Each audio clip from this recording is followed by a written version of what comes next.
Welcome, everyone, to Stepping Into Your Leadership. I'm your host, Christine Courtney. Our goal here is to give you some actionable takeaways that will help you lead your teams. Thanks for joining us on this leadership journey. Let's get started. Hello, everybody. Welcome to the Leadership Studio. I'm excited today to have one of my awesome sisters in the house today. Welcome to Diane Cowin. Hello. Welcome back, I should say, Diane. Thank you. Some of you may remember Diane as the one who cried first in the storytelling episode.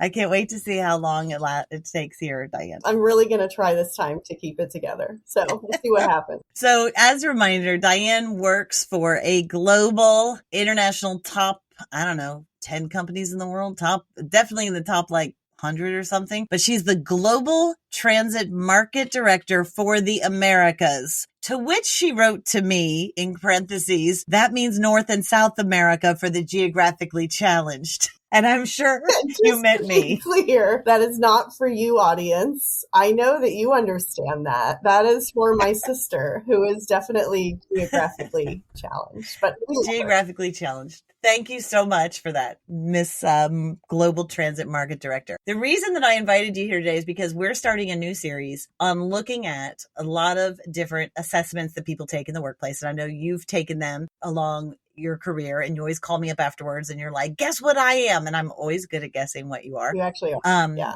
So Diane has taken DISC, Myers-Briggs. I think I've made you take Working Genius. I send her all of them. If her company doesn't do it, then I'm sending them to her anyway, because that's just the type of sis I am. And so today I've invited her to come because she is what we call in Working Genius, someone that has a lot of tenacity. Right? She has other things as well, but she has a lot of tenacity. If you were doing DISC, she has a very high D, which is for dominance, right? She also has some influence in there, but I'm all me. So we're going to focus on the D part of her dominance, even though she's my little sister. And had to get that in. I appreciate that. And so we're going to look at those ways that if we were doing social styles and versatility, her type would be a driver. So it's really the dominant driver or tenacity focused kind of worker that we're seeing in her, and leader. So the reason that I asked Diane is because you also find typically a lot of leaders that have this type, and it's a little called something differently in each assessment. But if you know and how to identify that type, you can start to increase your personal effectiveness by adjusting sometimes your behavior to meet kind of their preference styles occasionally, especially if they're your boss or they're a potential client or somebody that you want to sell to. All right. So Diane, let's define some terms. First of all, when you think of the word tenacity, what do you think about? How do you define it? Yeah, well, that's a good question, but I always kind of think back to my minor in undergrad, which of course, no, based on your face, you don't.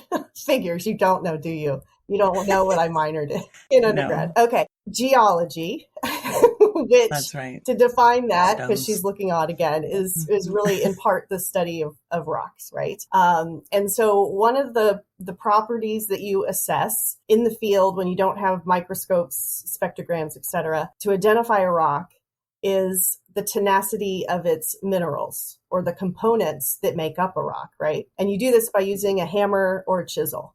So in geology, tenacity refers to a mineral's toughness and its resistance to breaking or deformation when force is applied. So strong, unbreakable minerals have great tenacity, right? And so to me, that is how I think of tenacity in people. You may be flexible or bend, but not break in the face of pressure or force. So that's the way that I kind of think of tenacity. Love it. Yes. A little strong. Bringing a little STEM to the conversation today. That's right. Science, technology, engineering, and math. For those of you who don't know about STEM. Wonderful, Diane. I love that image of a rock, because when we're doing the Working Genius assessments all the time, when we're talking to those tenacity folks, they are the folks that love to bring things across the finish line, right? Very resilient, aren't going to stop, going to make sure you get stuff done, going to make sure you make deadlines on scope, on target, all of those things. And I love that image now of a rock. So I'll definitely steal that idea from you in the future. Also, even when you talk about it, you can here, those other ways that a driver, right, the force or dominance from disc, all of those things kind of overlap. And so that often, it's not always, but we see people who have drivers or have that high D in disc, they also tend to be the same people who score high on the tenacity scale in Working Genius. So with that in mind, because I like to start with what drives you crazy. What drives you crazy about working with people who maybe don't have this or don't speak the same language when it comes to that? Well, and first I just want to apologize to all the people who have worked with me when they've seen my extreme D or tenacity come out in, under fire, if you will, during projects or pursuit of projects on what, we find to be very high pressure because they're large and important to our communities and we're spending public dollars. So we always want to be really, understanding of that and have deference for that, right? So I get really upset with waste on those types of projects, right? So that is one of the big things that drives me crazy, is if I feel that as a team, we have actually outlined our goals, what we're going to achieve, and the tasks for which everyone is assigned to achieve those goals.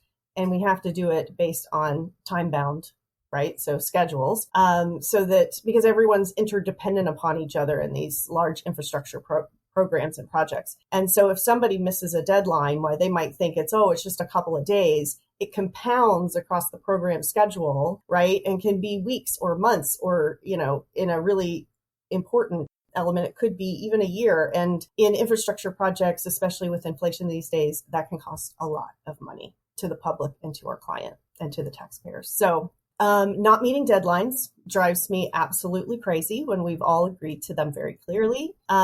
When you have committed to something to your boss or to your team, more importantly, and you don't do it, or you don't do what you say you're going to do, that drives me crazy. When people don't ask for help and they see that it's going off the rails and they're too nervous, and that can happen, right, with personalities like mine, because people have told me before, well, I was a little nervous to talk to you about it. I was afraid I was going to, get in trouble. And then when they talk to me about it, they see that, really more of my softer side comes out when there's a challenge and they're worried, right? Christine's laughing as I say softer side. Yes, because I'm scared of you too. It's working. But anyway, so, I think the other thing that drives me crazy is a sense of urgency. So again, as I mentioned, we just, with the projects we're on, time is always of essence. And so a sense of urgency to achieve what you say you're going to achieve, all wrapped together, is really important to me. So, and that will drive me crazy if that doesn't happen. And I think one of the manifestations early in my career of managing would be when somebody would come into my office to kind of, I call them in and say, okay, we're going to talk about, your tasks for the day or the week or whatever, and kind of outline what you need to accomplish. And they'd come into my office, sit down with their coffee, just kind of casually, and be like, okay, I'm ready. What do we got? Right. And I'm like, do you need a pen? Do you need some paper? They'd be like, no. I'm like, are you sure? Oh my God, it is so good I don't work for you. And they'd be like, well, why? And I said, well, I'm going to give you what you've asked for, which is, kind of the tasks and the things that need to be accomplished. And I want to make sure that, we have a similar understanding of what those are, and that you don't forget one of them, because that would drive me crazy, in your words, Christine. So, I'd always get to the point where everyone knew if they came into my office, they always had a pen and paper with them. So you trained them well. I did. And if any of my people that used to work for me back in the day, they'll laugh at that for sure.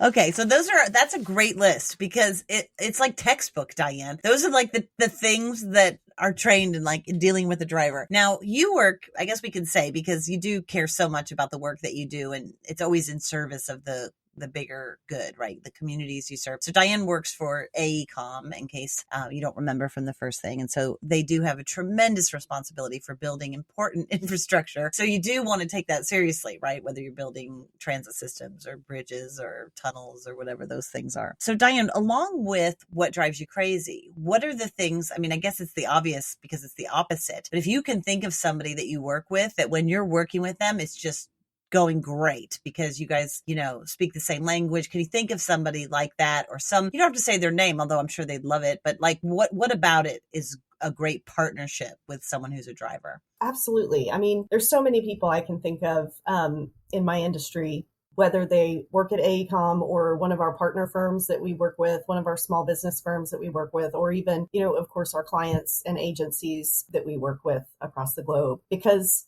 again, we're all focused on the main goal of getting the infrastructure built and serving the communities. But I would say that some of the individuals that I can think of where we really gel well is we have the ability to really think outside of the box together, do some really interesting strategy sessions to come up with solutions, because that's another big thing that tends to be important in our business is there's no project or program ever goes right?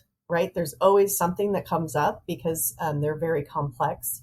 Some even say some of our projects are more complex than building a nuclear sub. So lots of systems you've got to deal with. And so something's always going to come up and you have to be able to pivot and deal with it, right? So it's that bend in the tenacity piece. And so working with people who have that capability can keep a very positive mindset when they're facing challenges is always the people that I enjoy working with, because it's more fun, right? We can strategize, we can come up with solutions, and we have fun doing it, are those people that I really enjoy working with. And that's from all, like I said, all types, whether it's people who are my manager or people that I work with who are on my team, et cetera. So those are the people that I gel with really well. So like hardworking, but yet fun and lighten you up a little bit, like get to your lighter side. Yes, of that. Absolutely. Yeah, that's great. So what do you think let's say you're managing somebody who's you.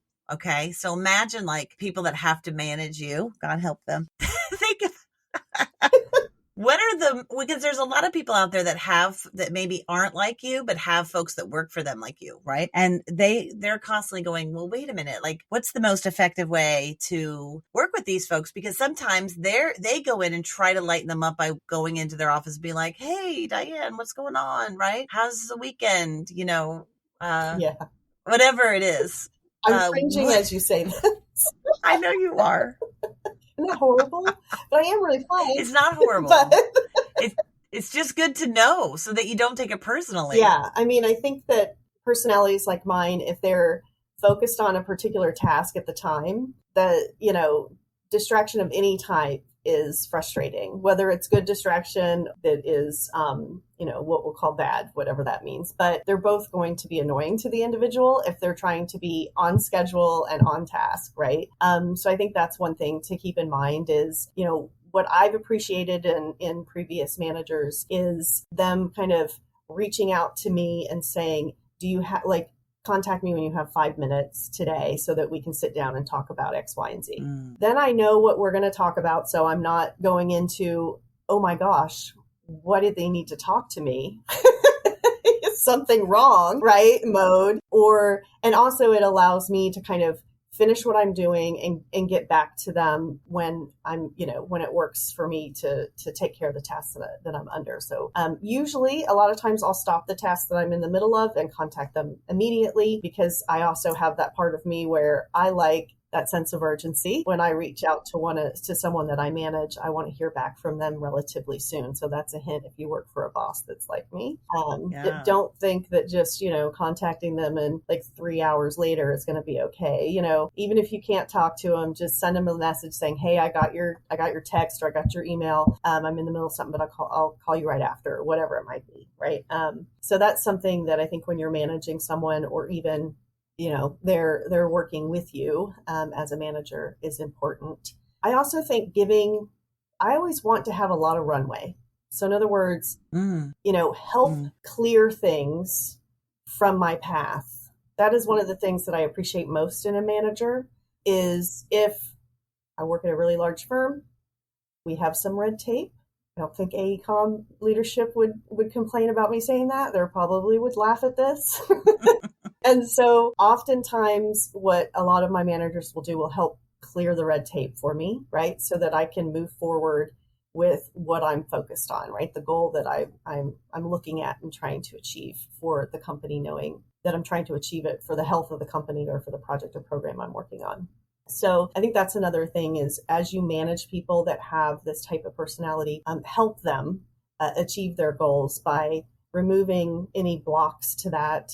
If you hear them complaining about particular blocks, to help them remove them and let them know you're going to do that for them. And then I think the other thing is we tend to also want to have a certain level of autonomy in the work that we do. So we want to be trusted that we are professionals and that we are going to do what we say we're going to do because that's so important to us in the time that we're going to. So micromanaging an individual with this personality will drive them from you quickly.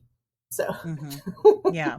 And I'll just say, I don't think it's your whole personality, but it's your behavioral, it's like your work behavior style. Yeah. You know what I mean? Because you have so much more to your personality than just this, but it is like a work style that is important to recognize in someone that like Diane can still be really fun and like a great friend and, you know, a loving, caring sister, but her work style, very like when I have to turn something around fast for her, right? Even if it's, you know, family like invitation to Thanksgiving or something. I don't know. Yeah, I love those keys that you just gave. Autonomy, you know, removing things from their path, a sense of urgency. Now, what about, because I struggle with this sometimes with drivers that have reported to me in the past, okay? Just to be completely honest. Sometimes I find as a manager of them, I avoid giving them feedback, sometimes like feedback that could help them grow or get better, because it's like a little intense, you know? And so sometimes I realize like, well, I never have given this person, I don't give them feedback. And then we have their annual review. And what I'll hear from them is like, I want you to give me feedback. I want you to give me more feedback. And I'm like, okay, but it's hard. So you scare me. What are some tips for folks who might have a driver personality that works for them? Like, what are some tips in providing them feedback without dampening kind of their drive or their enthusiasm or their tenacity? Their excitement. Yeah. You know, I think that's such an individual thing, right? Of course, but I can give some, of course, generalizations. You know, I think of my own self or people that I've managed that have this type of personality. You always want to start with what they have achieved that is really good. And we hear that a lot, right? Like start with the good and then like sandwich, right? The sandwich, like start with the good, give a little bit of bad and then give some good again, right? And it's not necessarily bad, but it's the ability to point out things that need to be improved, right? We call that a compliment sandwich, Diane. Are you promoting a compliment sandwich? I am. Because we tend to be people who pride ourselves on being really good at what we do, it can be difficult for us to hear, you know, any concerns or I guess I'll call them opportunities that people might bring up to us to improve because, you know, we're always trying to improve ourselves. We put a lot of pressure on ourselves to actually improve. I do think that we want those conversations more than people want to have them with us. I agree with you on that. And I think that you'll be surprised at how open the individual is, especially if you're able to say, hey, listen, you're one of the most hardworking people that I work with.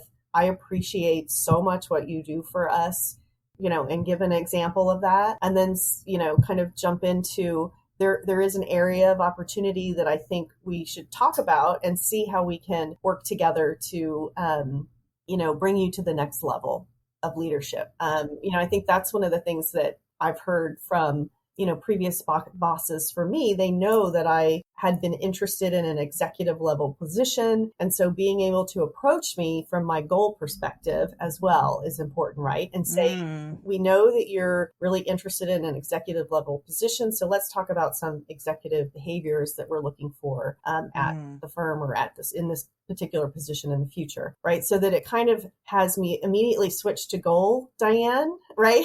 As opposed to I'm being, you know, they're complaining about something about me, right? Like where people you just naturally go to, you know, your little girl or your little boy and you know, that's like, oh no, I'm not good enough. So, you know, you want to bring it from a different perspective.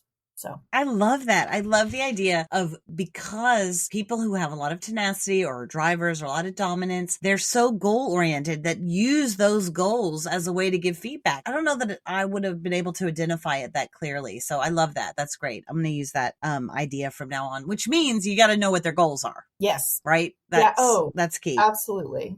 Absolutely. And trying to align those goals with the goals of the company, I think, are another area that can cause some tension, right? But it's important because that person that has this type of personality, if they don't align really with the company goals, it's going to be a hard road for them, and it's going to be a hard road for you, right? And sometimes you have to strip down all of the superficial goals that we'll have and get down to the bare essence of what is it that you want to do, right? And so when I've been asked that in the past, it's like, I want to leave a better world than what was here before I was, right? And I'm not going to cry. So yeah, I don't know. And so when you go to that level, like, I want to help communities thrive. I want to help leave a more sustainable and environmentally positive planet than I walked into, right? And so with that, I'm able to align very easily to my company's goals and vision for this world, right? Because it's all about building sustainable legacies is what we talk about at AECOM. And so that way my goals align, even if they seem simplistic to me or like, kind of like, oh, please, that I don't have time for that because I'm doing this bigger stuff. Right. We can be known to do that in this personality. And so really being able to relay their goals that you might have to have them do, like that are interim steps to the main goal that they have and passion that they have in their life, is a key part of it too. And kind of showing them, the whole path and why it all connects, I think helps as well. Wow.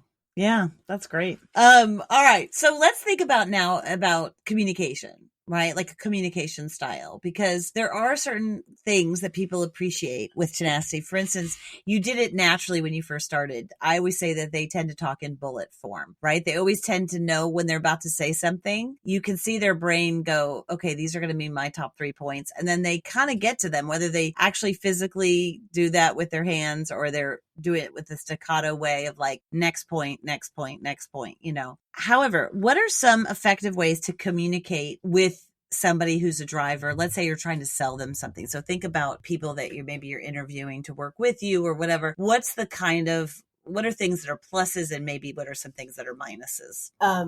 So yeah, I can think about this a lot from a lot of the agencies we work with and the individuals at the agencies. They're also very driven, right? They're very focused on the outcomes for the project or program for which we are there to talk to them about, right? So again, I think a little bit to what I was just speaking is understanding and pausing and listening to them as you ask these questions, right? So asking them, what outcomes are you looking for, right? So this is if you're kind of chasing a particular job, if you will, or trying to sell something, you want to know what they want, right?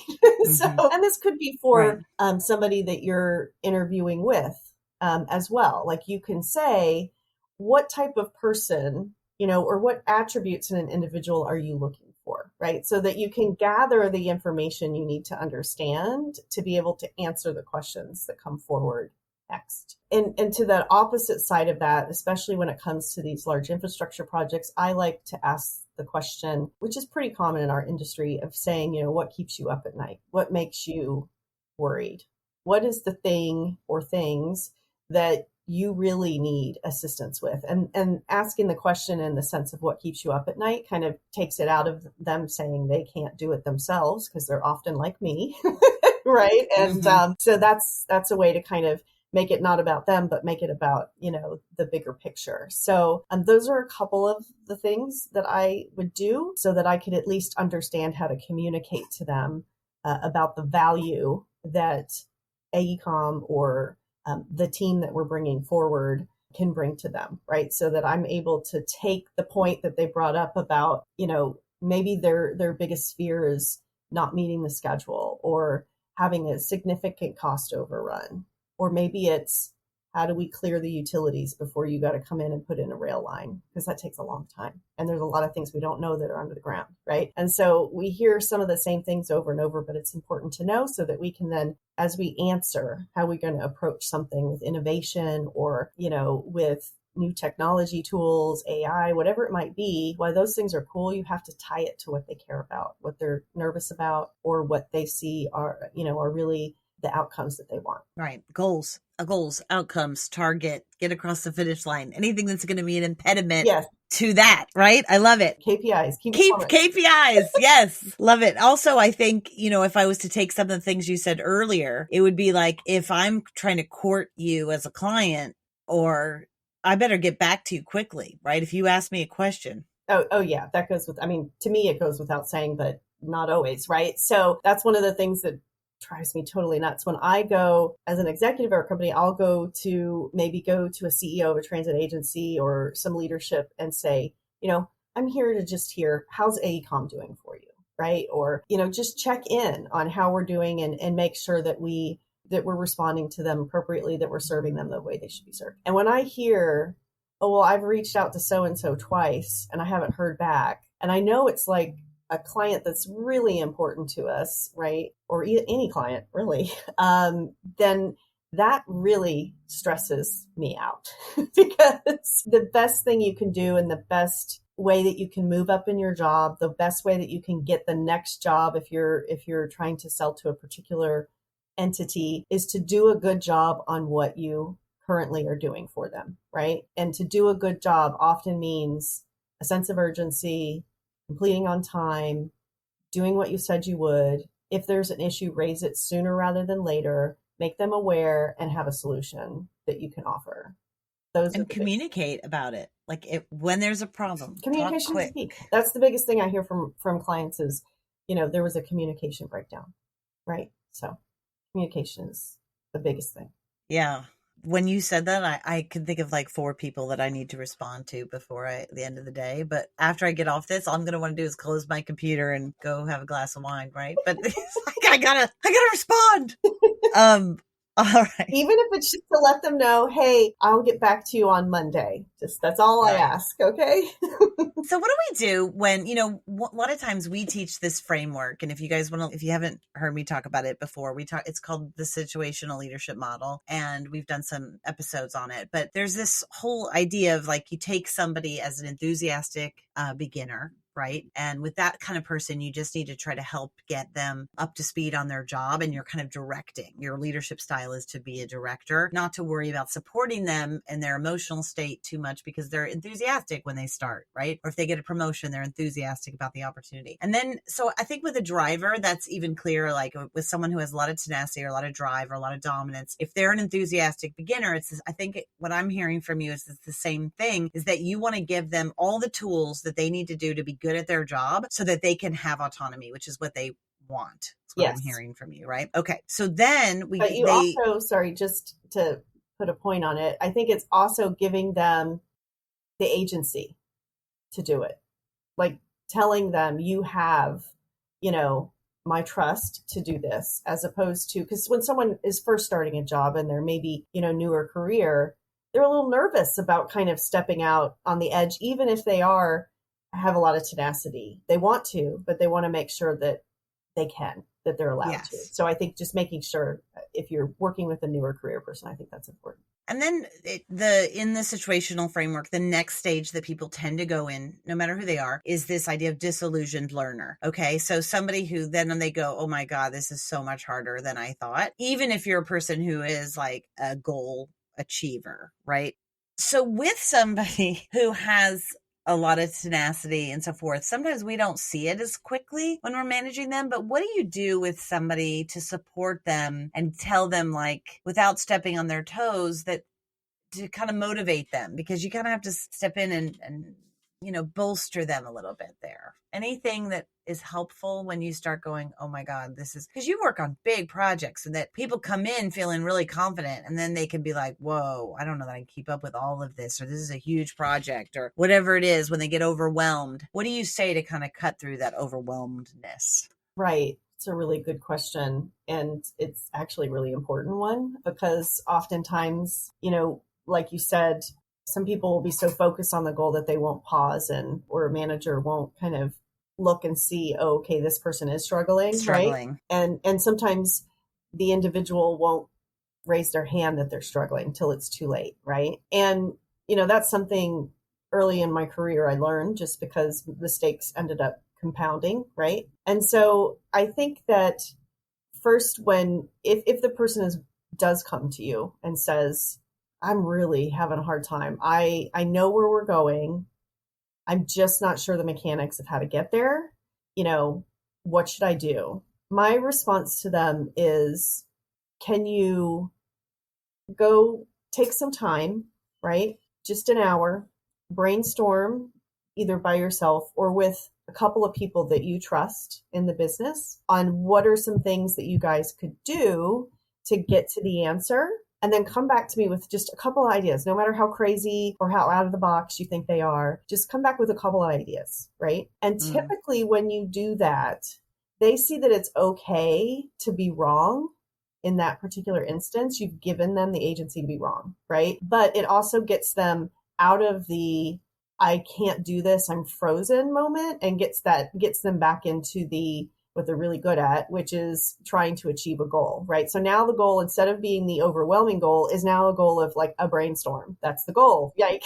So to me, I think that helps because then when they come back, and even if you go, wow, that idea with a little bit of tweaking could be a really good solution, right? And then you talk through the great things that they brought forward and how you've seen it done in other ways, in other projects or programs or whatever it might be, or other teams that you could just turn it a little, right? And let's add a little bit to it. Let's change it a little bit. And then they walk out of there feeling like they helped come up with a solution. So they'll remain motivated and it'll. Yeah, that's good. I like that because it plays into that autonomy piece that you talked about. So, okay, so the next part of the framework is when they move out of the disillusioned learner into what I call the cautious but capable contributor. So this is the person that's like makes up a large part of the workforce. They're contributing. You can't say they're not doing their job, but maybe they're not taking as many risks, or they're a little comfortable, or maybe they're a little bored, or maybe they're just, something is disappointed them. Maybe one of their friends or colleagues got promoted above them. And so they're like, well, I'm only doing this or whatever. Like, how do you take a driver or someone with a lot of tenacity when they're in that, then they're too cautious, like they're not moving to the next step. Every time there's a problem, they're in your office just saying, Diane, this happen? How do I handle this? Instead of coming up with stuff. How do you, and maybe they've been there for years, maybe they're like older than you even. Like, what do you do? What are some tips? I've actually been in that headspace before where we all have. Right. And so where for about, I don't know how much time it was. It might've been a year. It might've been less. It might've been more, where I was disillusioned with what I was doing and for different reasons. And so I kind of said, okay, I'm good at what I do, even if I'm not trying that hard. Exactly. That's very honest, but that's what happens in their mind. Right. And so I'm going to throttle back a bit and I'm going to focus on myself outside of work. I'm going to, do travel more. I'm going to do, whatever it is to kind of reset. And honestly, that was the best thing I could have done to get me back into it. Right. Because it brought me back with a fresh perspective. Even though I was able to continue to contribute at work and continue really taking time to yourself to kind of soul search and see, hey, am I doing the right thing? What is my next goal? This is obviously not making me happy. It's not fulfilling me in a way that I want to be fulfilled. So how can I get there? Like, again, it's another challenge, but it's outside of work, right? And so like having a challenge for yourself and figuring out what's next, I think is helpful. So asking them to step back and think about, hey, it seems as though, you've been stalled for a bit. And I really think that your potential is so much more than what you're able to give us right now, whether it's because of the situation you're in, either at work or at home. And, I want you to think about what's next for you and what do you want next, and then come back to me so that we can discuss what are some of the steps we can take together to get you there, right? I always think, again, it's giving them the autonomy to come up with what's next for them or for the project or whatever it is, and then helping them find their way back to it. I think that sometimes when people, and it's happened to me before, where someone else has kind of gotten that promotion, and then I'm sitting there going, well, wait a minute, I was the outstanding for the last, 5 years or whatever. Yes. Why did I not get the promotion, right? And then you wind up all in that, and then you take a moment and you're like, oh, wait a minute, that's not necessarily even the direction I wanted to go. So I would be very open with my managers at the time and just say, hey, listen, I will tell you that I was a little disappointed of not being thought of for that. But what I am interested in is, what are you thinking of for me in the future? What can we talk about? Here are my ultimate goals with business. And that really is what got me onto the executive track, was because I was willing to ask the question, what do I need to do? And be very clear that this is what I want, which a lot of times people are nervous to do that. Any person is nervous to do that, but you're never going to get it if you don't ask for it. And people want to help you. Typically your managers are very helpful. And if you're not finding that you gel with your manager, then find someone you do that's in your organization that's a manager that can support you and assist you and work with your manager on your behalf. Yeah.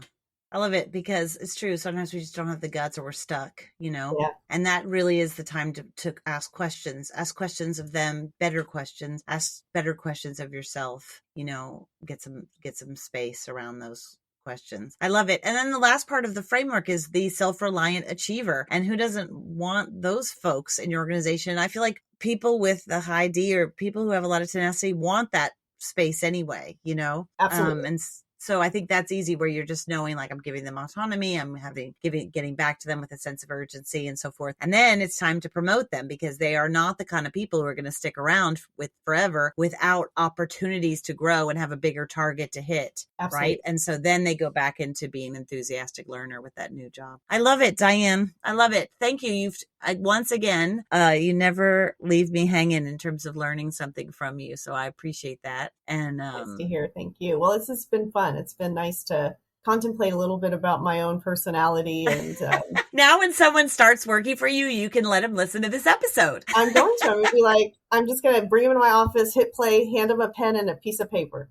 Yeah, give them my number. I'll give them some extra notes. All right. Thank you, Miss Global Transit Market Director for the Americas. I appreciate you being here, and you only teared up once. I did notice, but you held it back. Anyway, thank you. And I will imagine that the force of that rock, and with all of my wonderful, tenacious people out there. So thanks again. Thanks, guys, for listening to Stepping Into Your Leadership. We'll be back next week with a new person to interview about their style. So thanks so much. Bye.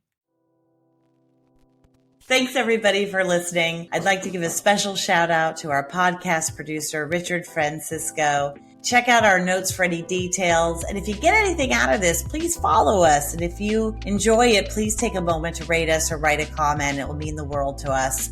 We'd love to hear from you.